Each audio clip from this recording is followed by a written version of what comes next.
Latinos and the environment. How do they intersect? Latinos have long been part of the environmental movement in the United States, advocating for the protection of the natural resources that are vital for their health, culture, and well-being. And in this video, this provides a comprehensive overview of the history of the Latinos in the environmental movement and some of the challenges and relationships that we have in this space. So, pre-colonial era, which is super important to address, is that before the arrival of Europeans in the Americas, indigenous communities that exist and still exist today in Latin America have had a deep respect and connection to the natural world. They recognize the importance of maintaining balance between humans and the environment and developed sustainable practices that allow them to live in harmony for thousands of years and still do so today. For example, the Aztecs in Mexico developed chinampas, a floating gardens which allowed them to grow crops in the middle of lakes and rivers without disrupting the natural water flow. The Inca in Peru developed an intricate system of terrace agriculture that allowed them to grow crops on steep mountain slopes while preventing erosion and soil loss. These practices were not only sustainable but also reflected a deep spiritual connection to the land. And indigenous communities natural worldwide have believed that it is their responsibility to have reverence and to protect for the future generations of the planet. Now we enter the colonial era. With the arrival of Europeans in the Americas, however, this balance was disrupted. Colonizers viewed the natural world as something to be exploited for, to dominate, and this led to a series of environmental disasters. In Mexico, the Spanish conquest led to the depletion of natural resources including forests, water, and wildlife. The silver mines in Mexico and Peru were some of the most destructive environmental projects in history, leading to massive deforestation, soil erosion, and pollution of waterways. The impact of colonization on the environmental landscape was not limited to Latin America. In the United States, European settlers displaced and killed off indigenous populations, leading to a loss of ecological knowledge and unsustainable land use practices. And during industrialization, during the 19th century, this brought even more environmental degradations as factories and mines were being built in different communities across the world. And one of the things that I learned about being a Latin environmentalist is the ways in which we are actually living in the embodiment of Earth, right? My environmental practices are actually grounded from a lot of my ancestors that existed in different landscapes in Mexico. The Industrial Revolution of the 19th century brought even more environmental degradations as factories and mines spewed pollutants in the air and water. In the United States, this led to development of environmental justice movement, which sought to address the impacts of pollution into low-income communities, specifically brown communities too. Latinos were among the communities that were the most impacted by environmental injustice in the 1960s and 70s. For example, the United States government built a series of dams along the border with Mexico that disrupted the flow of the Colorado River, leading to a loss of agricultural practices. And in the 1970s, the United Farm Workers Organization became involved in the environmental justice issues, recognizing that pesticides used in agriculture were not only harmful to farm workers but also surrounding communities. United Farm Workers helped to organize a successful boycott of grapes, which forced growers to have safer practices. And this is where Chicano movement comes in. The Chicano movement of the 1960s and 1970s also brought attention to environmental justice issues. Chicano activists recognized the degradation of the environment was not only harmful to humans but also to animals and plants, that they were part of their cultural heritage, and they sought to protect natural resources as part of their larger struggle for social justice. The environmental protection and climate change is super important to talk about in this section. In the later parts of the 20th century, environmental protection became more of a mainstream issue with the passage of the Clean Air Act, Clean Water Act, and the Endangered Species Act. Latinos play a key role in these efforts, pushing for stronger protections and advocating for the inclusion of environmental justice provisions. And in recent years, climate change has become a major environmental concern with impacts such as rising sea levels, extreme weather events, and food insecurity. Latinos are among the communities that are the most vulnerable in these impacts, particularly those living in coastal areas or low-lying regions. And Latinos have always been at the forefront of efforts to address climate change. In California, for example, Latinos have been instrumental in the passage of the state's landmark climate change legislation, which aims to reduce greenhouse gas emissions and transition to a clean energy economy.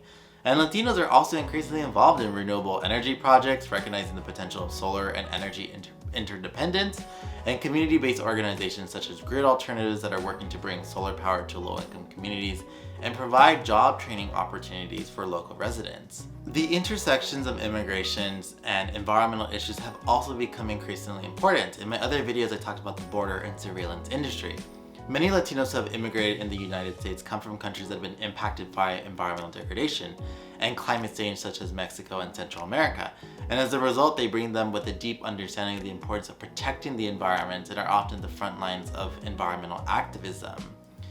One of the things I like to always say is that the reason why my parents moved from Mexico to the United States was the fact that of an economic inequality that already existed, but the fact is of the privatization and displacement that they face as young people. Now, I never really got to meet my grandparents, and I had very deep anger and grief and sometimes sorrow that I never got to meet them. The only thing that I remember seeing is a picture of my grandparents from my mom's side, and I remember hearing stories that my grandpa was actually part of the Bracero program. That was an agricultural program that brought Mexican immigrants to the United States to help with farmlands during the war in Vietnam. And this is actually really important to me because I think what it meant to me is that my grandpa was very deeply connected to the land. In fact, he actually taught my mom a lot of ecological practices. He would say that he'd only take wood or fodder from the plants or from the trees when they were struck by lightning. He recognized that the more trees that there were, the more opportunities for rain. The more green spaces there were, the more animals and the fungi and flora and fauna would interact with each other. And my parents were very poor. Like, my mom grew up poor, where she would say that her own grandma taught her how to sew, how to weave, and how to do these practices, and recognizing that plastic didn't exist at the time. And I feel that, learning about this information now in my 20s, these are stories in which were never captured. And as I'm writing my book right now, and one of my chapters is about Latinos in the environment, is recognizing the deep relationships that they had with the land. From my dad's side, I never got to meet my grandmother because my grandmother died when my dad was very young. And she actually came from a Pueblo community, and her ancestry is Indigenous. I will always say that I am not Indigenous, but her ancestry and her connections was Indigenous, and she knew how to forage, she knew how to weave, and she would tell stories of my dad about her experiences as a young girl, of what she would do to be able to make food from the plants, to understand the landscape. Which is something that's really funny to me, is that I got into foraging almost 3 years ago, and it was actually that I showed my dad this video of me foraging. My dad then looks at me and says, "Oh, did you know that my mom used to forage for mushrooms in Mexico?" And that's when I learned that there's also really rich ecological knowledge that has been untapped, is that Mexico is a large fungivore population. And to me, that made me so happy, because even though I don't know much about my grandma and never met her, my mom briefly met her, I feel that I embody, act, and uphold her spirits and my ancestors through that way of foraging. And it's so weird to say that she was into fungi like I am now, and I never learned about that. And my grandpa also was a farmer from my dad's side, and I got to actually meet him back in 2018 or 19. And actually, he was 94, 95. He passed away last year. And he actually, this is a very old man. He was telling me all these stories about my dad, and how he had to grow up and struggle for money, but also, building things for himself and welding and just being able into these practices. And I asked him, like, what does sustainability mean to you? And he said, "What do you mean sustainability? I don't know what that is." He literally said, "This is just the way of life that we lived, and this is what we uphold." And that to me showcased the fact that Latinos have always cared about the environment. I think when I was a young student thinking about, do Latinos care about the environment, I think climate is such an umbrella term in the United States that it's a bit ambiguous, right? And I want to be able to kind of decipher that and to showcase that our heritage and our stories from our parents actually come from rich ecological knowledge. Of course, there's a lot of violence with border and immigration. It is super important to address that the indigenous communities right now in Mexico are literally being plundered by the Mexico's government. That to me is super important to address, because land defenders are getting killed. So now that I talked a bit about my own heritage, I also wanted to talk about some famous Latin environmentalists. I know green Latinos that is the founder of Mark Magana, they released the Latinx, Latin Climate Justice Framework. It showcases the ways in which Latin communities can prepare for climate disasters, but also talking about the rich heritage and history that we have in our communities. Because growing up, I never saw myself on TV. I'd only see white men on Nat Geo and Discovery channels as the experts of the environment, of ecology, of conservation, of biodiversity. And I would look at myself and say, well, you're poor, you're brown, and you don't have any knowledge. And I think that's kind of the notion that a lot of first generation Latin immigrants children have, is that because we've been displaced from our lands, our parents are either forced to assimilate or to struggle in this economic world, you realize that maybe I'm not fit for this environment. And the fact is that anyone can be an environmentalist, and we all are, right? There's no such thing of what you need to do. I put myself through college and I got my environmental science degree thinking this will be massive representation for all the Latinos out there. And you know what I realized is that there's barely any Latin folks in environmental programs, and that needs to change, which is why I'm telling you all my story, because I think Latin environmentalists do matter in this movement. Like, as brown people that have navigated this world, we face environmental pollution. That's what really inspired me to become an environmentalist, is that our communities are polluted, we are in poverty, we are struggling to survive. And I thought going through this program would help me understand why my communities are such in pain, and you realize that there is such massive issues in the Latin communities. One is obviously the shared is misogyny and toxic masculinity. I think the idea of machismo is very unique in, Latin culture, specifically in Mexico, because I'm Mexican myself. But I'd like to say too, I think it is important to address that toxic masculinity exists in all cultures. It really does, and that needs to be dismantled.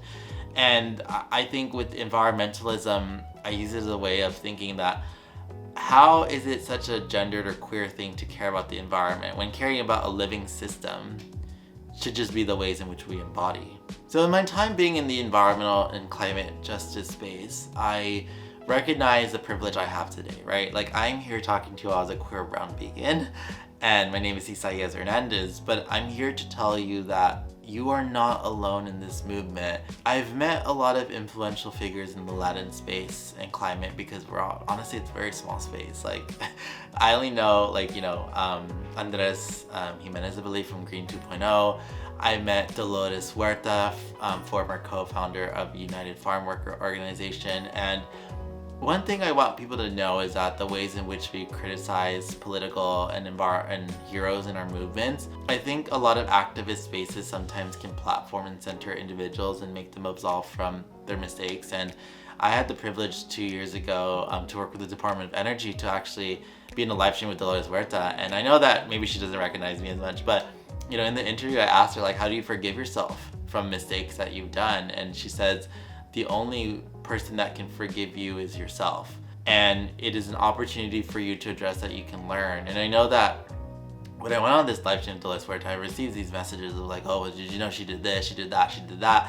But it's to me, Dolores Huerta has done so much work, and in the time in which she was doing that work in those years, I can only imagine how complex and messy that space was too. I mean, it's still messy today, but I think, we all have to take accountability that we should not be seen as canceled or irrelevant because we said this when we were younger.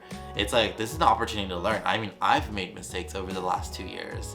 And I think, she has shown me a lot. And I think, I don't really talk a lot about Cesar Chavez because I think he's done a lot of great work, but there's also a lot of controversy around there. And also the, Latin and Filipino solidarity that exists out there, because there was also Filipinos who were advocating for labor rights too at the same time.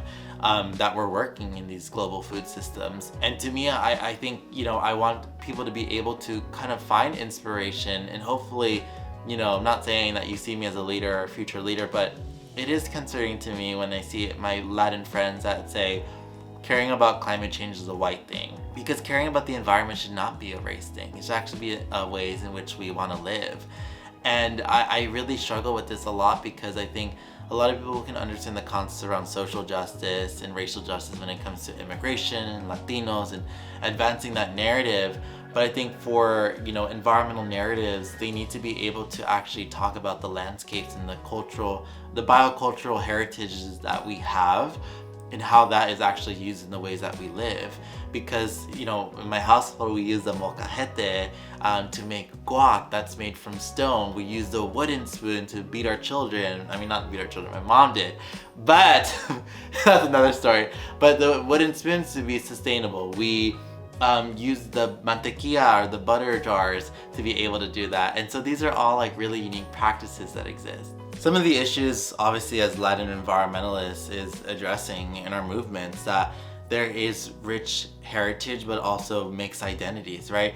Let us not forget about our Afro-Latin siblings, our Asian Latinx folks, mixed Latin individuals that have also made up this movement. Because I think, when we think about Latinos, we only think about light-skinned Latin people in media, and that's a huge issue. And I have the privilege of having light skin. Of course, I navigate the world as a brown person because I don't look white to white people. But it is also super important to address the fact of anti-blackness is such a huge issue in the environmental movement.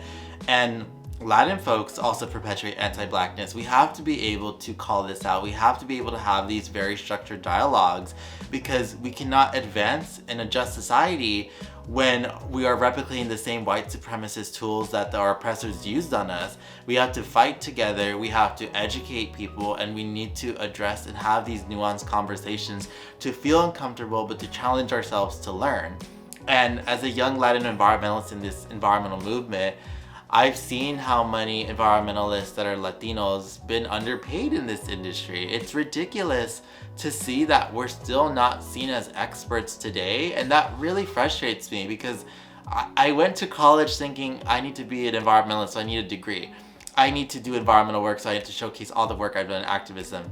I need to talk about my lived experience. I need to create, social media to talk about my work. And still, to this day, I feel frustrated that I'm still not seen as an expert to certain people. I was at a conference once, and I remember, being told that I'm not a climate expert, and they looked over to my white colleague friend, and they saw him as an expert. And let me tell you this. My friend, that's really great, they're a great person, but they're white, they do not have an environmental background. They do not have a lived experience with environmental injustice.